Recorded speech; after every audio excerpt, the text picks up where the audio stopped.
नमस्कार, मैं हूं पुण्य प्रसून वाजपेयी। दस्तक में आपका स्वागत है। चंद घंटे पहले प्रधानमंत्री मोदी नेपाल से काठमांडू से दिल्ली पहुंच चुके हैं। 7 RCR में पहुंचे, बैठक हुई। बीजेपी अध्यक्ष अमित शाह ने बताया किस रूप में अब बीजेपी को आगे बढ़ाना चाहते हैं। गृहमंत्री राजनाथ सिंह ने बताया सीसेट को लेकर जो बवाल चल रहा था उसे थाम लिया गया है।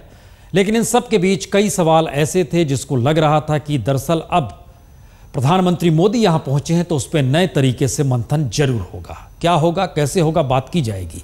लेकिन इन सब के बीच आज कई चीजें लगातार होती चली गई। इन सब के बीच सीसेट को लेकर बवाल सरकार ने सोचा थमा, सड़क पे नहीं थमा। जज के ऊपर जो आरोप लगाए गए थे महिला जज के द्वारा, मामला सुप्रीम कोर्ट में पहुंच गया है और हर कोई कह रहा है जज को कम से कम जांच होने तक पद छोड़ देना चाहिए। लेकिन एक सपना देखा है गांधी परिवार के एक दूसरे शख्स ने, नाम मेनका गांधी। इस सपने को लेकर बात शुरू की जाएगी क्योंकि बार बार इस बात का जिक्र होता है और आज किशोर कुमार का जन्मदिन भी है। तो उस गाने की एक लाइन है, मंजिलें अपनी जगह है, रास्ते अपनी जगह। इसका जिक्र क्यों? दरअसल सपना देखा गया और सपना पहले भी देखा गया था, लेकिन गांधी परिवार से निकलती दो धाराएं चौथी पीढ़ी में क्या गुल खुलाएगी ये सब बताएंगे। लेकिन शुरुआत उस सपने की चंद लाइनों से जिसमें जिक्र बहुत छोटा है लेकिन संकेत बड़े हैं। चाचे लगते हो या बहन लगते हो, नहीं, आप बीमार हैं, आपका इलाज करना मेरा फर्ज है। तो इस तरीके से रोज के रोज मैं विनती कर रही हूँ कि इसको ना हटाओ, इसको मत करो, इसको ये दे दो।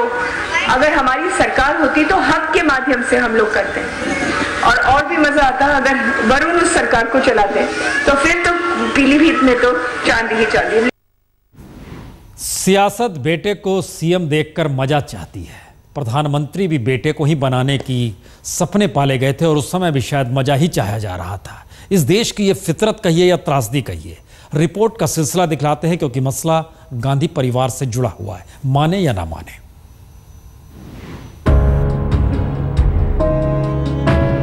एक सपना राहुल गांधी के लिए सोनिया गांधी ने देखा था और एक सपना वरुण गांधी के लिए मेनका गांधी देख रही हैं। 5 बरस पहले राहुल गांधी के लिए पीएम पद का रास्ता बनाने का सपना सोनिया गांधी ने देखा। आज वरुण गांधी को यूपी का सीएम बनाने का सपना मेनका गांधी में जाग रहा है। 10 बरस पहले पहली बार चुनाव में मैदान में राहुल गांधी उतरे तो मां सोनिया गांधी की आंखें नम थी और 5 बरस पहले वरुण गांधी चुनाव मैदान में उतरे तो मेनका गांधी खुशी से सराबोर थी। 10 बरस पहले सोनिया गांधी ने अमेठी की अपनी सीट राहुल गांधी के लिए खाली की थी और 5 बरस पहले मेनका गांधी ने पीलीभीत की अपनी सीट वरुण गांधी के लिए खाली की। तो फिर सियासत के इस रंग में सोनिया गांधी और मेनका गांधी के सपने में अंतर है क्या? दरअसल अंतर राजनीतिक ट्रेनिंग का है, अंतर राजनीतिक संघर्ष के पैमाने का है और अंतर सपने देखने और दिखाने का है। राहुल गांधी के लिए जिस चुनावी क्षेत्र को चुना गया वो संजय गांधी से लेकर राजीव गांधी और सोनिया गांधी की विरासत से निकली। वहीं वरुण गांधी के लिए जिस चुनावी क्षेत्र को चुना गया उसे अपनी राजनीतिक मशक्कत से मेनका गांधी ने सींचा। सोनिया गांधी को गांधी परिवार की विरासत मिली तो सपना भी उसी विरासत के उसी अंदाज में देखा गया जहां संघर्ष कम और उम्मीद आस ज्यादा जगाना था। मेनका गांधी को विरासत में संघर्ष मिला तो सपना भी संघर्ष की विरासत के साथ पिरोने की चाहत जगाते चला गया। सोनिया गांधी कांग्रेस को हथेली पर नचाते हुए मान बैठी कि राहुल कभी भी किसी भी दौर में पीएम के लिए फिट हो जाएंगे। मेनका गांधी ने जाना समझा कि कमल का फूल खिलाने के लिए कीचड़ में लथपथ होना ही पड़ेगा, इसलिए सपने को सिर्फ एक सोच बताकर सीएम के पद तक सीमित कर दिया।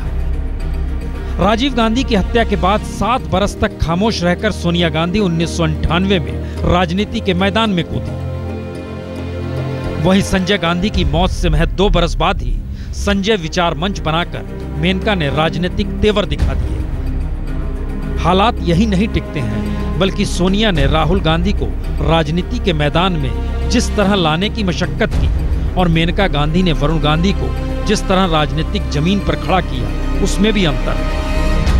तो एक सपना मेनका गांधी ने देखा है और कांग्रेस की चार दीवारी के बाहर खड़े हो जाइए तो सोनिया गांधी का एक सपना आपको याद आ सकता है, जिसकी शुरुआत 2004 में हुई थी।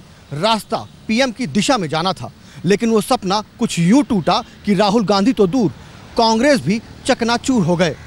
पर अब इंतजार है मेनका गांधी के सपने का। दिल्ली से कैमरा पर्सन सुमन के साथ कुमार विक्रांत सिंह, आज तक। रास्ते वाकई अलग हैं, मंजिल की तलाश हर किसी को है। शायद इसीलिए जैसे ही सपने का जिक्र हुआ, मसला गांधी परिवार का है, तो फिर हर राजनीतिक दल से थोड़ी थोड़ी बात खुली, थोड़ी थोड़ी अनुगूंज हुई। क्या कुछ कहा गया, इस गूंज में जरा सुनिए। Every mother can express her own opinion, but it's up to their party to decide. हर माँ बाप की इच्छा होती है बेटा उनके सामने आगे बढ़े, मेनका की भी इच्छा है, लेकिन डेमोक्रेसी में माँ बाप की इच्छा नहीं काम करती, जनता की इच्छा काम करती है। राहुल गांधी भी प्रधानमंत्री बनना चाहते हैं, लेकिन जनता ने नहीं बनने दिया। तो ये सपना मेरे ख्याल अगर जनता के ऊपर छोड़ दो तो ज्यादा अच्छा रहेगा, और ये सपना देखना भी बंद कर दो तो ज्यादा अच्छा। हजारों ख्वाहिशें ऐसी कि हर ख्वाहिश पे कम निकले। जी, राशिद अलवी साहब इस बात का जिक्र कभी सोनिया गांधी के सपने को लेकर करते तो बात होती। खैर छोड़िए, नटवर सिंह एक ही निकलते हैं 12। लेकिन सवाल राहुल और वरुण का तो होगा ही, दोनों में अंतर क्या है, सपने दोनों के लिए क्यों देखे जा रहे हैं, और दोनों ने अपने राजनीतिक विरासत जिसे अपनाया है उसके पीछे का सच क्या है, यह भी देख लीजिए। राहुल गांधी अमेठी के मैदान में 34 बरस की उम्र में नजर आए। वहीं वरुण गांधी ने जैसे ही 18 बरस की उम्र पार की, वैसे ही मेनका गांधी ने वरुण को राजनीति का ककहरा पढ़ाना शुरू कर दिया।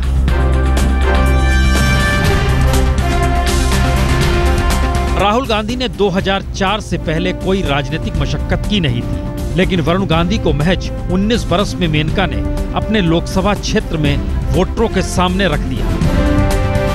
तो 2004 के चुनाव के वक्त वरुण गांधी अपने बूते यूपी की 40 लोकसभा क्षेत्र में घूम घूम कर प्रचार करते रहे। यानी राहुल गांधी और वरुण गांधी को लेकर सोनिया गांधी और मेनका गांधी के सपनों को पूरा करने के तौर तरीकों में भी विरासत में मिली राजनीति सरीका ही अंतर रहा।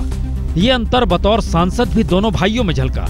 2009 में राहुल भी सांसद थे और वरुण गांधी भी सांसद थे। राहुल गांधी सांसद निधि का पैसा अमेठी के लिए खर्च नहीं कर पाए, लेकिन वरुण गांधी अकेले सांसद बने जिन्होंने सांसद निधि की पाई पीलीभीत के लिए खर्च की। वरुण गांधी ने एमपी लैड का पैसा शिक्षा, हेल्थ और इंफ्रास्ट्रक्चर पर खर्च किया। वहीं राहुल गांधी ने एमपी लैड का अधूरा पैसा जो खर्च हुआ वह खेती से जुड़े प्रोडक्ट पर खर्च किया। तो गांधी परिवार से निकली दो राजनीतिक धाराएं चौथी पीढ़ी में रंग क्या दिखाती है, इसका इंतजार तो करना पड़ेगा। लेकिन नेहरू गांधी परिवार से वरुण गांधी को विरासत में क्या मिला, यह इस तस्वीर से समझा जा सकता है। महात्मा गांधी के साथ नेहरू और पटेल की इस कृति को रविन्द्रनाथ टैगोर ने बनाया है, और यह तस्वीर इंदिरा गांधी के घर में हमेशा शोभा बढ़ाती रही। लेकिन अब सब कोई अलग अलग हो चले हैं, तो फिर यह तस्वीर अब वरुण गांधी के दिल्ली स्थित घर की दीवार पर टंगी है। जी, विरासत इसे भी कहते हैं। टैगोर की यह तस्वीर वरुण गांधी ने अपने घर के ड्राइंग रूम में घुसते हुए गलियारे में लगा रखी है, और जो भी जाता है बड़े खूबसूरती से दिखाते और बताते हैं कि दरअसल ये तस्वीर इंदिरा गांधी ने अपने बेडरूम में लगाई हुई थी, और उनके मरने के बाद मैं कम से कम वहाँ से ये तस्वीर ले आया। तो खैर, मंजिल और रास्ते से बात जरा सा हटते हैं। दरअसल मध्य प्रदेश के भीतर का बवाल दिल्ली तक पहुँच गया, और ये मसला न्यायपालिका को लेकर है, जजों को लेकर है। हंगामा इस हद तक बढ़ा हुआ है कि जो बातें कही जा रही है और जो सुनी जा रही है, उन सब के भीतर आरोपी ये कहने से नहीं अब कतरा रहा है, आरोप साबित हुआ तो मुझे मौत की सजा दे दीजिएगा। क्या है पूरा मसला, रिपोर्ट देखिए।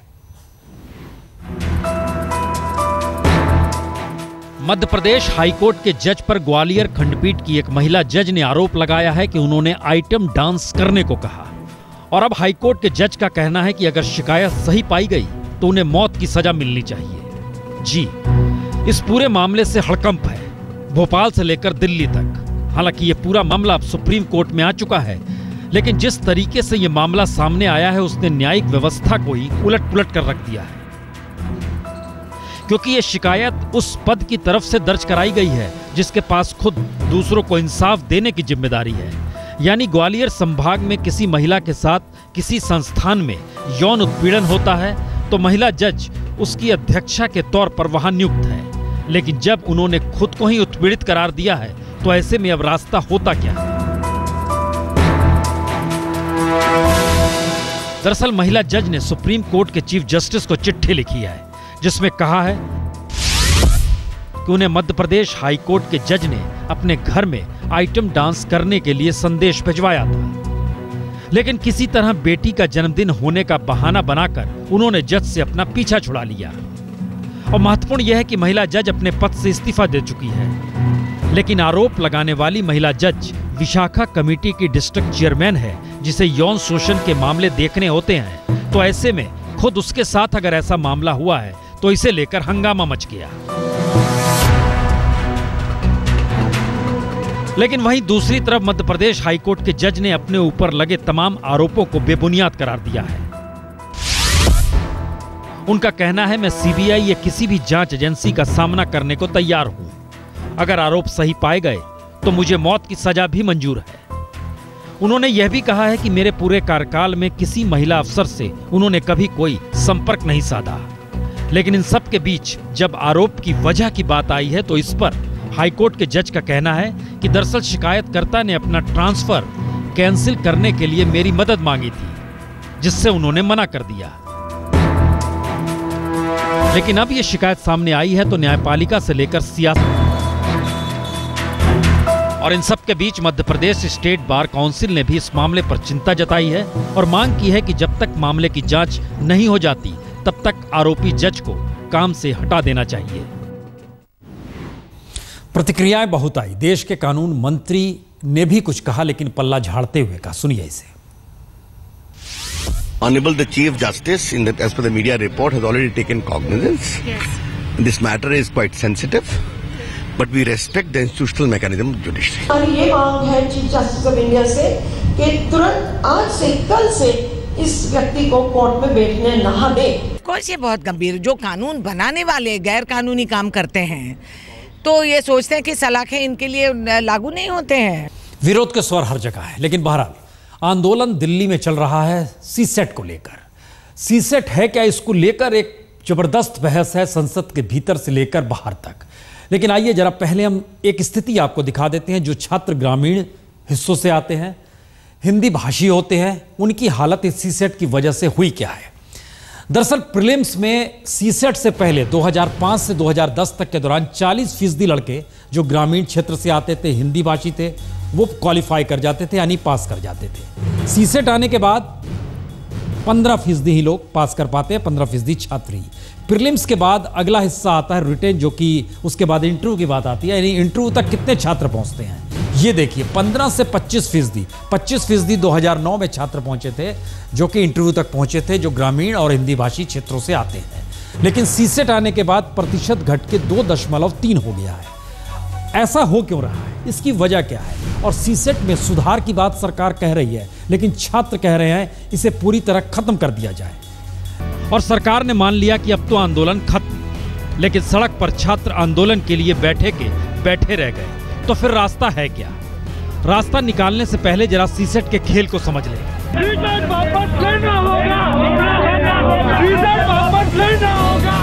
दरअसल सिविल सर्विसेज परीक्षा में अंग्रेजी हमेशा से ही अनिवार्य पेपर के तौर पर रही है और अनिवार्य पेपर अंग्रेजी में पास होना जरूरी भी माना गया।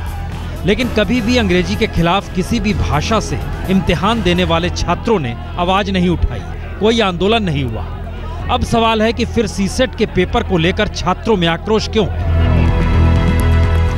असल में 2010 तक सिविल सेवा की प्रारंभिक परीक्षा 450 अंकों की हुआ करती थी। इसमें 2 पर्चे होते थे। एक पर्चा 300 अंक का इतिहास, राजनीतिक शास्त्र, रसायन विज्ञान, सिविल इंजीनियरिंग जैसे वैकल्पिक विषयों में से एक होता था, तो दूसरा 150 अंकों वाला सामान्य ज्ञान का प्रश्न पत्र। लेकिन 2011 में लागू सीसेट में 200-200 अंकों के 2 प्रश्न पत्र कर दिए गए। पहला सामान्य ज्ञान का और दूसरे में मानसिक क्षमता, तर्क शक्ति और अंग्रेजी भाषा के ज्ञान से जुड़े सवाल होने लगे। दरअसल सारा विवाद इसी दूसरे प्रश्न पत्र यानी सीसेट को लेकर है। विरोध की पहली वजह यह है कि सीसेट के पेपर का समूचा कंटेंट ही मैनेजमेंट पर आधारित कर दिया गया, यानी मैनेजमेंट और इंजीनियरिंग के छात्रों के लिए तो फिट, लेकिन आर्ट्स के छात्रों के लिए मुश्किल।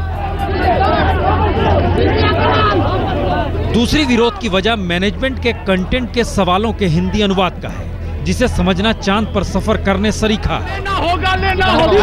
लेना होगा। और विरोध की तीसरी वजह सीसेट पेपर में मिनिमम क्वालिफाइंग नंबर का होना है, यानी छात्र अगर इसमें कम नंबर पाएगा तो फिर बाकी पेपर की जांच भी नहीं होगी, क्योंकि सीसेट को ही काबिलियत का आधार बना दिया गया। अब सवाल यह है कि सीसेट लाया क्यों गया? तो 2010 से पहले लगातार छात्रों को चुनने के तरीके हैं क्या, ये मामला हाईकोर्ट तक गया था और यूपीएससी के सामने मुश्किल यह हो गई थी कि वो कैसे बताए जो छात्र क्वालिफाई कर रहे हैं उनका आधार है क्या। इसीलिए एक सोची समझी रणनीति के तहत सीसेट लाया गया। इसीलिए छात्र सीसेट पेपर को हटाने की मांग अब कर रहे हैं, लेकिन सभी विरोधों को दरकिनार कर सरकार ने 200 नंबर के सीसेट पेपर में से सिर्फ 22.5 अंक की अंग्रेजी की अनिवार्यता खत्म कर ऐलान किया और मान लिया कि समाधान हो गया।